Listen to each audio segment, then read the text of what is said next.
warahmatullahi wabarakatuh.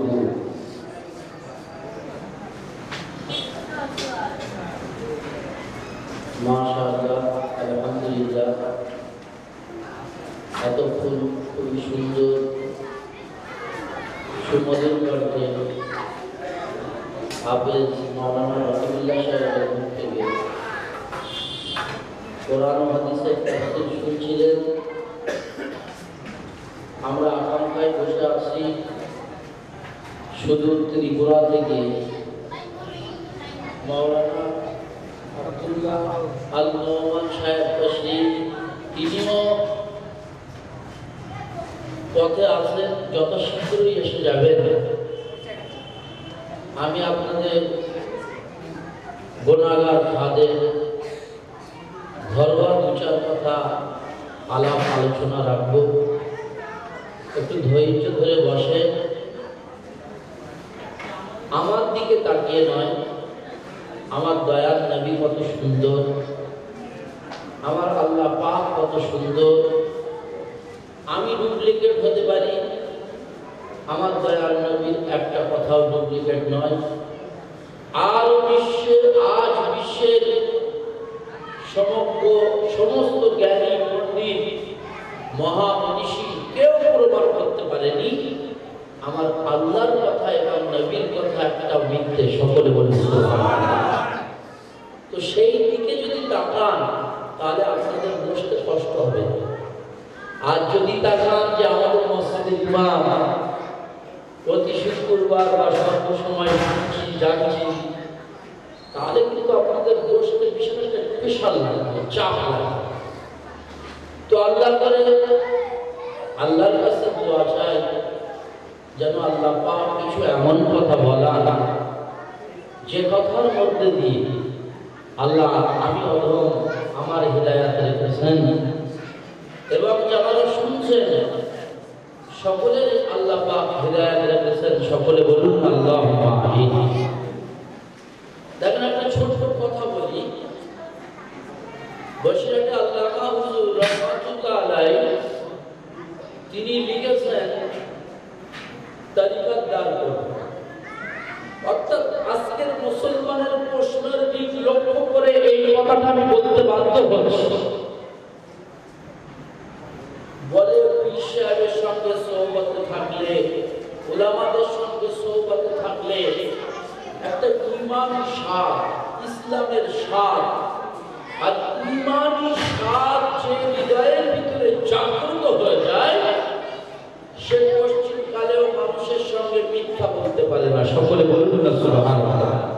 পশ্চিমকালেও মিথ্যা বলতে পারবে না।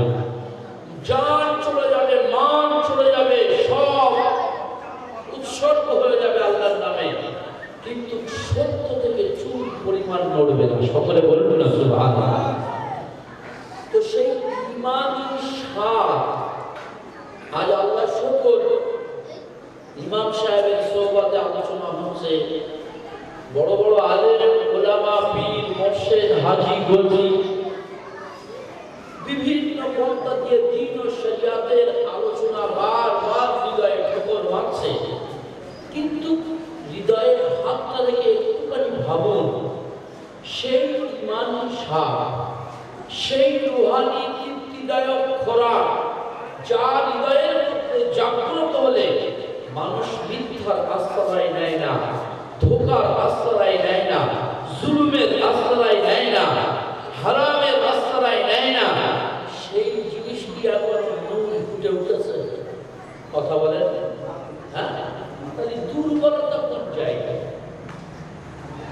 দুর্বলতাটা বলবো তো তরিকার দর্পণে আল্লামা রুহুল আমিন রাহমাতুল্লাহ আলাইহি লিখছেন যে একজন সৌদি আরবের মানুষ জীবনে নারকেল দেখেনি, কিন্তু শুধু শুনেছে যে নারকেল খেতে খুব সুস্বাদু এবং খুব টেস্ট। এখন পশ্চিম বাংলায় এসে বলছে আমি একটা নারকেল খাবো। এখন তড়িঘড়ি অন্য জায়গায় চলে যাবে, তড়িঘড়ি একটা গাছ থেকে কাঁচা নারকেল পেড়ে দেওয়া হয়েছে। বন্ধু দিয়েছে নারকেল খুব সুস্বাদু, কিন্তু নারকেলের মিথি কিছুই জানে না। ও ঘরে আর এলো বিলি ওই ছোবড়ায় চাপলাচ্ছে। বলে নারকেলের স্বাদ পাওয়া যাবে? আরে কথা বলবে, নারকেলের স্বাদ পাওয়া যাবে, পশ্চিমকালেও পাওয়া যাবে, কিন্তু ওই নারকেলটা যদি কেটে সুন্দর করে ভেঙে একটু পানি বার হবে, তারপরে ওই মাছটা তুলে দেওয়া হয়, তাহলে আল্লাহ করে সেই নারকেলের স্বাদ ওই ব্যক্তি পাবে যে না, নারকেল সত্যিকারই মধুর। তো আজ আমরা ইসলাম এবং মুসলমান, ইসলাম ধর্মকে মেনেছি মুসলমান হিসাবে, কিন্তু এর যে উপরের ছোবড়াগুলো ছিলতে হবে বা পরিষ্কার করতে হবে, সেগুলো আমাদের ভিতরে এখনো তৈরি হয়নি। ছোবড়া ছেড়া নেই, শুধু ওপর দিয়ে কামড়াচ্ছে। মদ ছাড়েনি, জুয়া ছাড়েনি, মিথ্যা ছাড়েনি, জিনা ছাড়েনি, চগলখড়ি ছাড়েনি, গীবত ছাড়েনি, কোনো নোংরামি ছাড়েনি, আর শুধু ওপরে ওপরে চাবলানো হচ্ছে ইসলাম। ওপরে ওপরে চাবলালে পশ্চিমকালে স্বাদ পাওয়া যাবে না। যত বড়ই মুফাসসিরে কোরআন হোক আর যত বড়ই মুহাদ্দিস হোক আর যাই হোক, তো আগে ছাল লাগাতে হবে ভিতরে ওপরে। তাই আল্লাহর নবী বলেছেন, মান রাদিয়া বিল্লাহি রাব্বান ওয়া বিল ইসলামি দীনা ওয়া বি মুহাম্মাদানিন নাবিয়্যা যাকা তুকমাল ঈমান। ওই ব্যক্তি ঈমানের স্বাদ পেয়েছে যে ব্যক্তি আল্লাহকে আল্লাহ বলে রাজি হয়েছে, নবীকে নবী বলে রাজি হয়েছে, আর দ্বীনে ইসলামকে ইসলাম মেনে রাজি হয়েছে। আর রাজি হবার আলামত কি, চিহ্ন কি? আমি যে আল্লাহকে আল্লাহ বলে রাজি, আল্লাহর যে কথাগুলো আজকের মুফাসসিরদের মুখ থেকে শুনলাম, এটা আমার আল্লাহর বাণী, আর ভুল হবে না। এরকম যখন আমলে বাস্তবায়ন হবে, তখন মনে করতে হবে যে আমি আল্লাহকে আল্লাহ বলে রাজি। আর আমি যে রাসূলের আদর্শ নীতি শুনলাম, এইগুলো আর আমার দ্বারাই ভুল হবে না, তখন মনে করতে হবে যে আমি রাসূলকে রাসূল বলে রাজি। আর তিনি ইসলামের বিধান যে অঙ্গগুলো আমার সামনে বারবার আসছে, এই দ্বীনের অঙ্গগুলো আমি আর ছাড়বো না, তখন মনে করতে হবে যে আমি দ্বীনে ইসলামকে মেনে রাজি। কিন্তু সবটা মিলান নিজের কাছে নিজে ছোট হয়ে যাবে। ওই জন্য আমার বাপ, আমার ভাই, আমার বারবার একটাই অনুরোধ, একটাই মাত্র বিনতি, আল্লাহর দুনিয়ায় আজ আছি, কত মানুষকে এই ঈদগাহে জানাজা করে দাফন করেছি, তাদের মুখগুলো হৃদয়ে স্মরণ করেন, ফুটে উঠবে। যারা এমন জলসায় আমাদের সাথে বসতেন, যারা আমাদের সাথে দুয়া শরীক হতেন, সেই মানুষগুলো আজ কবরে, অন্ধকার কবরে কি অবস্থায় আছে আমার আল্লাহ পাক ভালো জানেন। তো এই দুনিয়ার ধোঁকায় যে রাসূলের সঙ্গে গদ্দারি করছি, আল্লাহর সঙ্গে যে ধোঁকাদারি করছি, দ্বীন ও শরীয়তের সঙ্গে যে খেলা করছি, এটা একটা সাময়িক নেশা। নেশা ভাঙবে, একদিন নেশা ভাঙবে, আর সেই দিন কিন্তু আর বসতেও কোনো লাভ হবে। ওই জন্য এখন থেকে ইমান থেকে কিছু নেওয়ার মানসিকতা তৈরি করুন। আল্লাহ তৌফিক দিন, সবাই বলুন আমিন। আলহামদুলিল্লাহ, আলহামদুলিল্লাহি ওয়াহদা ওয়াসসালাতু ওয়াসসালামু আলা মান লা নাবিয়্যা বা'দা। আম্মা বা'দু, আউযু বিল্লাহি মিনাশ শাইতানির রাজীম। বিসমিল্লাহির রাহমানির রাহিম। ওয়া মুহাম্মাদুন ইল্লা রাসূলুন ক্বাদ খালাত মিন ক্বাবলিহির রুসুল। সাদাকা মাওলানাল কারীম। ওয়া ক্বালা তাআলা ফি শানি হাবিবিহি মুখবিতান ওয়া আমিরা।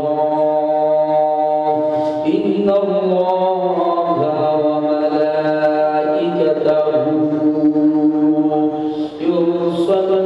يصلون على النبي يا أيها الذين آمنوا صلوا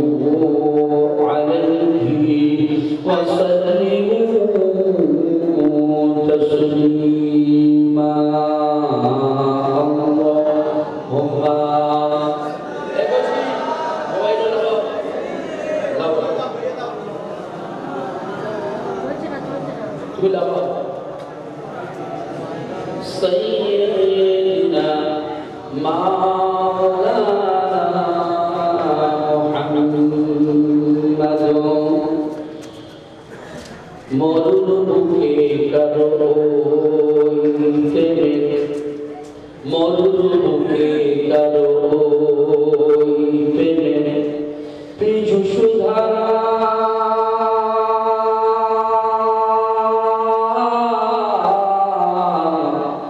ধন্যকারী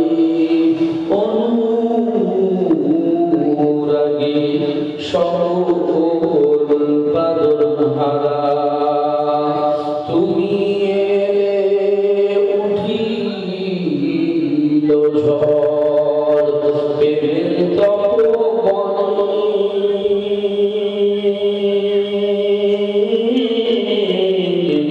মনের মাটি সোনা হলো নবী তোমার পরশগুনে আল্লাহুম্মা সাইয়্যিদিনা মাওলানা মুহাম্মাদ ওয়া আলা আলিহি সাইয়্যিদিনা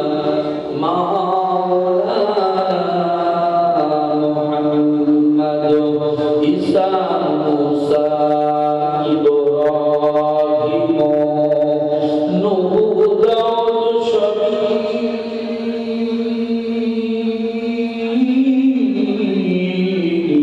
সবার গুণে গুণী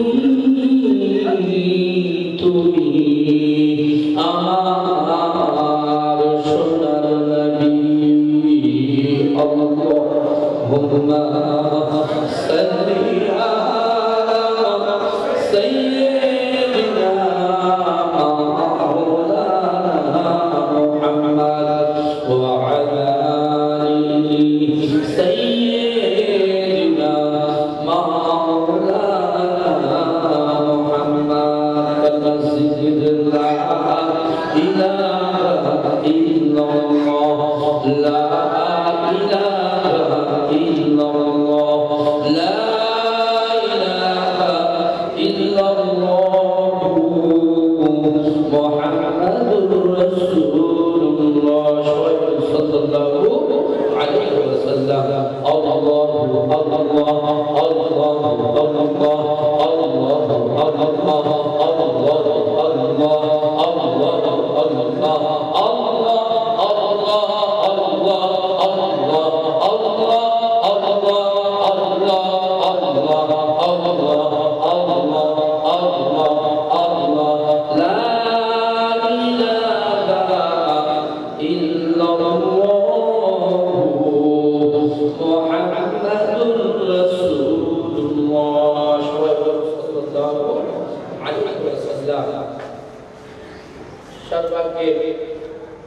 মহান রব্বুল আলামিন যিনি নিতান্ত ভালোবেসে দেখেন একটা কথা আমি সবসময় আপনাদের কাছে আর্জ করি হয়তো তার বাস্তব ফলাফল এখনই পান না কিন্তু আল্লাহ করে একদিন পাবে এই যে ঘর এই মুহূর্তে আল্লাহর বেহেশতি বাগান আল্লাহর ঘর এই ঘরে যে আল্লাহ পাক ওই ব্যক্তিদেরকে আহ্বান জানান দাওয়াত জানান যাদের সঙ্গে আল্লাহ কোনো না কোনো দিক থেকে একটা পছন্দ বা ভালোবাসা আছে ঠিক কিনা ভুল বলে সেই হিসাবে আল্লাহ পাক এই মধ্যরাত্রিতে আমার আপনার মতো গুনাহগারকে এই মজলিসে বসিয়েছেন এটা নিঃসন্দেহে সেই দয়াময় আল্লাহ পাকের অনেক বড় দয়া আর কৃপা তাই আমরা মহান রব্বুল আলামিনের জাত পাকের শুকর আদায় করে সকলে বলি আলহামদুলিল্লাহ। অতঃপর আমার সোনার নবীর প্রতি হৃদয়ে মিলানো দরুদ ও সালাম সকলে বলেন সাল্লাল্লাহু আলাইহি ওয়াসাল্লাম। আজকে এই মহান ইসলাম সাহাবের সম্মানী সভাপতি বরণীয় বিদায় ওলামায়ে হযরত আমার সম্মুখীন বসে থাকা আমার ভাই জ্যেষ্ঠ বাবাজি সমবয়সী যুবক ভাই স্নেহের কচিকাছা আমার পর্দার অন্তরালে মা ও বোন প্রত্যেককে জানাই হৃদয়ের গভীর থেকে আন্তরিক সালাম, শুভেচ্ছা, ভালোবাসা। অতঃপর আমি আপনাদের সম্মুখে মাশাআল্লাহ পূর্বের বক্তার কাছ থেকে শুনছিলেন, সেখান থেকে আমি শুরু করব মনে করছি যে শুনছিলেন যে আল্লাহর নবী এই দ্বীনকে প্রতিষ্ঠিত করার জন্য কত ত্যাগ, হাড় হিম করা মেহনত আমার নবী পাককে করতে হচ্ছে। আজ তো আমরা ইসলামটাকে মানে বাপ দাদার জন্মসূত্রে হকুকিয়া পেয়ে গেছি, অর্থাৎ বাপ মুসলমান আমি মুসলমান, সেই জন্য এই ইসলামের মান মূল্যায়ন আমাদের কাছে না। একটা ছোট্ট এক্সাম্পল দিয়ে আপনাদেরকে বোঝাতে চাই। মনে করেন একজন ব্যক্তি এই পশ্চিম বাংলায় কাজ পাচ্ছে না, দিল্লি চলে গেল, বিশাল মেহনত, কাজ পেয়েছে, পরিশ্রমের, সারাদিন খাটছে, মেহনত করছে, তারপরে একটা বছর পরে কিছু পয়সা হলো, বাড়ি সব বসে আছে, আসবে ঈদের সময় ছুটিতে বাড়ি আসছে, ছেলে মেয়ে বাচ্চা মা বাপ সবাই বসে আছে যে এইবারে আমাদের কিছু একটা করবে। এখন ওই ব্যক্তি একটা ট্রেনে উঠেছে, আরেকজন মনে করেন 2 টাকা পকেটে রাস্তায় পড়েছিল, কিছু পকেটে নিয়ে ট্রেনে উঠেছে। এখন ট্রেনে চিন্তায় শুরু হয়ে গেছে, চিন্তায় শুরু হচ্ছে। এখন যখন চিন্তায় শুরু হচ্ছে তো ওই বন্দুক দেখে সবার কাছে যা আছে বলছে বার করো টাকা। তো এমন সময় যে ব্যক্তি 2 টাকা কুড়িয়ে ফেলেছিল ওর কি একটুকু আফসোস হবে? সকলে কথা বলে হবে। কিন্তু যে ব্যক্তি ওই টাকা একটা বছর ধরে মেহনত করে জমিয়েছে, মেয়ে ছেলেরা আশায় বসে আছে, স্ত্রী বসে আছে, মা বসে আছে, তাদের একটু সংসারে সচ্ছলতা ফেরাবে, নতুন বস্ত্র দান কিনে দেবে, ঈদের দিনে তাদের মনের খ্বাহিশগুলো পূর্ণ করবে, ওই ব্যক্তির কাছে যখন বন্দুক ধরে ডাকাত বলবে যে তোমার কাছে যা আছে বার করো, ও কিন্তু জান দিয়ে দেবে, ওই জিনিসটা বার করবে না। সকলে বলবেন সুবহানাল্লাহ। ওই জন্য আমার ভাই বাবাজিরা কান্না করে শুনে নিন, আমার নবী পাক এবং নবী পাকের সাহাবারা সারাটা জীবনে ইসলামকে জিন্দা করার জন্য, কালমাকে জিন্দা করার জন্য হাড় হিম করা কষ্ট সয়েছেন, নিজের সন্তানকে শহীদ হতে পিতা দিয়েছেন, কাকুতি বিনতি করবার অবকাশ নাই, নিজের বাপকে শহীদ হতে সন্তান দিতেছেন, সন্তান বাপের জন্য কাকুতি বিনতি করার সুযোগ নাই, এমন একটা পরিবেশ পরিস্থিতির মধ্য দিয়ে আমার আল্লাহর নবীর সাহাবারা ঈমানকে সঞ্চয় করেছিল, ইসলামকে জিন্দা করেছিল। তাই আমার নবীর সাহাবারা যখনই এমন একটা পরিস্থিতি, এমন একটা পরিবেশের শিকার হতেন, যে পরিবেশে গেলে ঈমানটা নষ্ট হয়, ইসলামটা নষ্ট হয়, সেই পরিবেশে গেলে সব সময় কাঁদতেন আর আল্লাহর কাছে সাহায্য কল্যাণ চাইতেন। ও আল্লাহ পাক, ও আল্লাহ পাক, এই ঈমানকে অর্জন করার জন্য অনেক রক্ত ঝরাতে হয়েছে, অনেক ক্ষুধার্ত থাকতে হয়েছে, অনেক মেহনত করতে হয়েছে। সুতরাং আল্লাহ এই ইসলামটাকে, ঈমানটাকে আমার সম্মুখীন পরবর্তীত আল্লাহ করেন না, করেন না। সাহাবাদের জীবন থেকে এই কথা বার হতো, কিন্তু আজ আমরা ওই 2 টাকা পড়ে বাবা পয়সার মতো ঈমানটাকে পেয়েছি বলে কোনো ব্যাপার নেই। 2 টাকা 1 গ্লাস চায়ের বদলে আমরা মিথ্যা বলে ঈমানটাকে নষ্ট করে দিলাম। একবারে নিজেদের স্বার্থর লোভে বাপের উপরে জুলুম করলাম, নিজেদের গদির নেশায় ভাই ভাইয়ের উপরে রক্তক্ষয়ী অত্যাচার চালিয়ে দিল। এটা আসলে কি? এই ঈমান আর ইসলামের মূল্যবোধ আমাদের কাছে ওই পড়ে পাওয়া টাকার মতো। কিন্তু শুনে রেখে দেন, জেনে রেখে দেন, মিশকাত শরীফের 540 নম্বর পৃষ্ঠায় কিতাবুল মুজাদ্দাদের ভিতরে এসে আমার নবী পাক যখন দ্বীন ইসলামের দাওয়াত দিতে কোন রকমের কাফেররা বাধা প্রদান করে আমার নবীকে বিরত রাখতে পারেনি, অর্থাৎ লোক দেখিয়েছে, তারপরে জুলুম অত্যাচার করেছে, তবু আমার নবী পাক লা ইলাহা ইল্লাল্লাহ মুহাম্মাদুর রাসূলুল্লাহর প্রচার কোন রকমে বন্ধ করে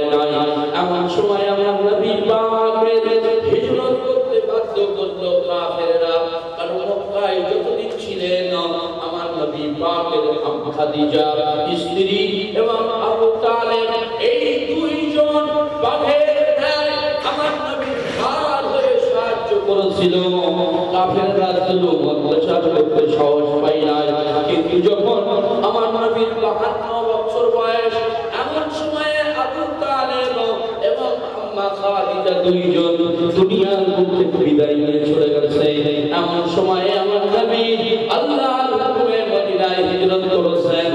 মদিনায় হিজরত করার পরেও কাফেররা শান্ত হন নাই।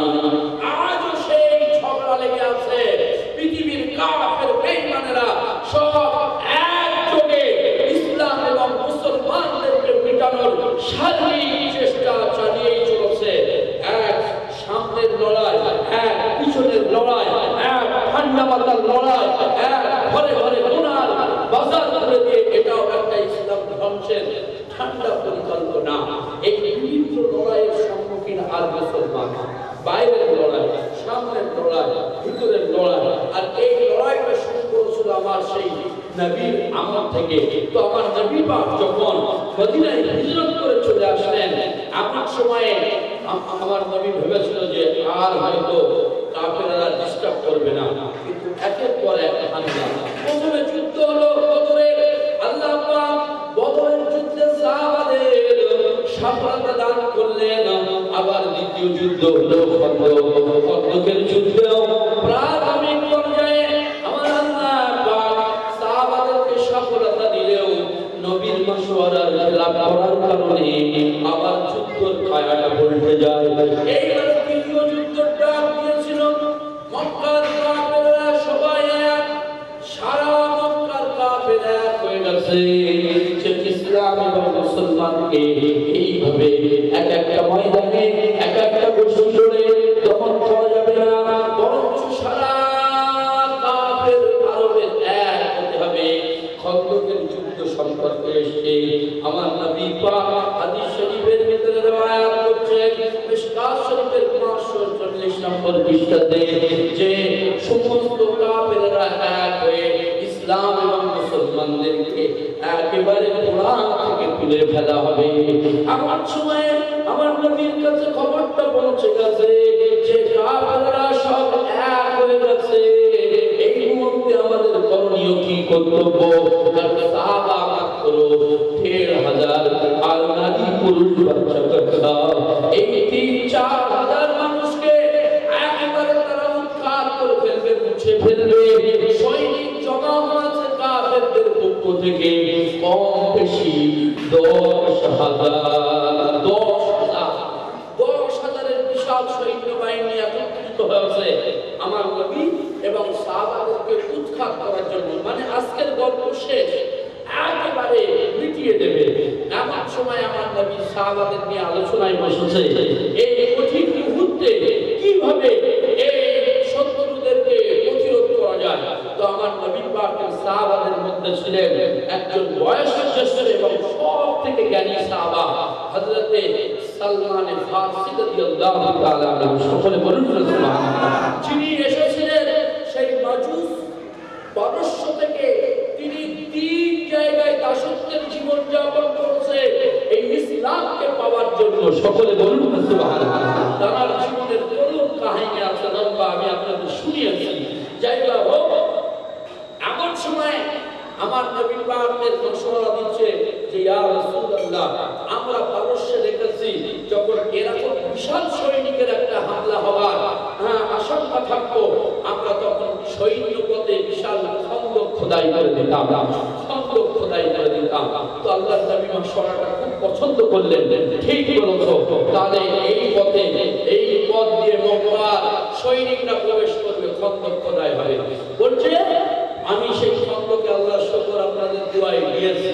খন্দক এখন নাই, ছোট ছোট মসজিদ হয়ে গেছে, কিন্তু ওই পাহাড়ের মধ্যখানে এখনো বোঝা যাচ্ছে যে এই জায়গায় আমার রাসূলের সাহাবীরা 30 ফুট খন্দক খুঁজেছিল। সকলে বলুন না সুবহানাল্লাহ।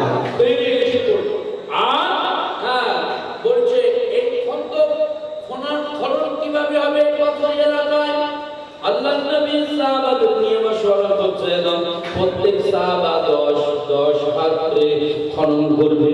ও বিশ্বের মুসলমানেরা,